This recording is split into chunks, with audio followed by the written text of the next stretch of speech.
Assalamualaikum warahmatullahi wabarakatuh. Hai semua, kenalin nih namaku Afik Aziza dari kelas Ekonomi Syariah C.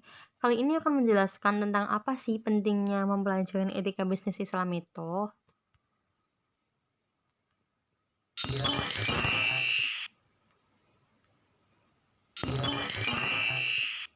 Sebelumnya kita kenalan dulu nih sama etika bisnis Islam. Apa sih etika bisnis dalam Islam? Jadi, etika bisnis Islam adalah tindakan yang dilakukan dalam kegiatan bisnis dengan tidak menyalahi ketentuan Islam. Jadi bisa dikatakan etika bisnis Islam adalah studi tentang seseorang atau sebuah organisasi dalam melakukan usaha atau kontak bisnis yang saling menguntungkan, sesuai dengan nilai-nilai ajaran Islam. Islam telah mengatur tata cara etika bisnis yang ideal, sehingga tidak merugikan salah satu pihak ataupun bagi keduanya. Yang mana dalam hal ini Islam selalu mengedepankan prinsip keadilan dan keseimbangan hak dan kewajiban dalam setiap kegiatan bisnis dengan berpedoman pada surat Al-Baqarah ayat 188 yang menyebutkan, dan janganlah sebahagian kamu memakan harta sebahagian yang lain di antara kamu dengan jalan yang batil. Dan janganlah kamu membawa urusan harta itu kepada hakim, supaya kamu dapat memakan sebahagian daripada harta benda orang lain itu dengan jalan berbuat dosa, padahal kamu mengetahuinya. Apa sih pentingnya etika bisnis Islam itu?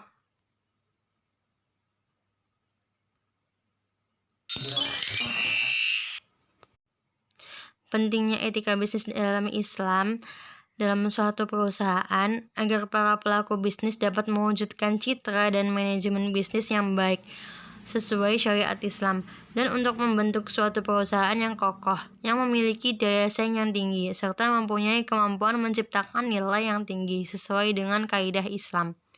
Etika bisnis Islam berupaya mendudukkan persoalan bisnis secara kritis dalam perspektif hukum Islam. Berbagai nilai ajaran Islam yang menjadi dasar bagi perilaku dan praktek bisnis dihadirkan untuk mengantisipasi kecenderungan negatif praktek bisnis. Etika bisnis Islam dijiwai dan dilandasi oleh nilai-nilai Al-Quran dan Sunnah Rasulullah SAW. Nilai-nilai tersebut secara kafah mengkonstruksi etika berbisnis dan pelaku ekonomi dalam perspektif Islam. Bisnis dalam konsep Islam bermuara pada bisnis yang rahmatan lil alamin. Perilaku pelaku bisnis menurut Islam harus mencerminkan nilai-nilai Qur'ani. Begitu pula dengan orientasi bisnis yang diusahakannya, harus pula mengedepankan kemaslahatan dan kemakmuran bagi setiap makhluk. Sebagai bentuk pengimplementasian maqasid syariah, terpenuhinya tujuan penerapan hukum syariah. Etika bisnis Islam berupaya mendudukkan persoalan bisnis secara kritis dalam perspektif hukum Islam. Berbagai nilai ajaran Islam yang menjadi dasar bagi perilaku dan praktek bisnis dihadirkan untuk mengantisipasi kecenderungan negatif praktek bisnis. Islam melalui etika bisnis hendak membingkai sekaligus menciptakan praktek bisnis yang baik dan kondusif di era digital bisnis seperti saat ini, agar aktivitas bisnis tidak menzalimi pihak-pihak lain dan dapat memberi dampak dan hasil positif bagi pihak semuanya. Terima kasih dan wassalamualaikum warahmatullahi wabarakatuh.